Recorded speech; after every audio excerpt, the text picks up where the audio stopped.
We wanted to build the Nightmare Fractal based off of a variation of the original Season 1 Tower of Nightmares. We redesigned all of the encounters from the ground up. It's a new and fresh experience that utilizes some of the old themes.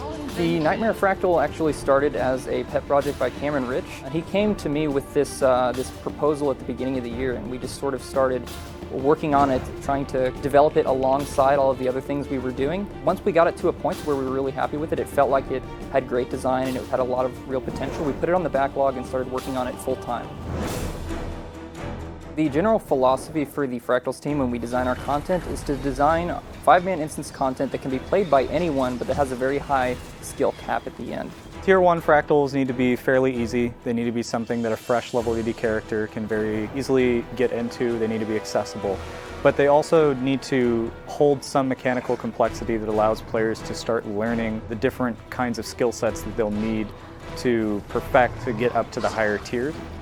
We really wanted to focus heavily on damage avoidance. We wanted most of the attacks to have very obvious tells that are punishing if you don't successfully complete the mechanic.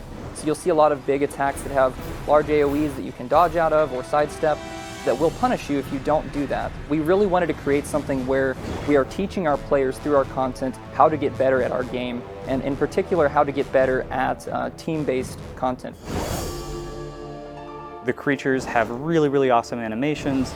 We have the Clockwork Horror as one of our first bosses. We have the cool crate bosses in there, and they've got a lot of really neat attacks with like their tails and a lot of casting animations.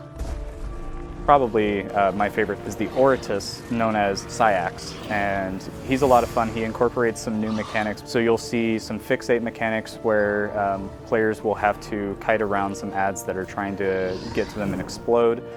You'll see more break bar mechanics where he does a certain attack, and if you don't break him, really bad things are going to happen. Just overall, he's a really fun fight.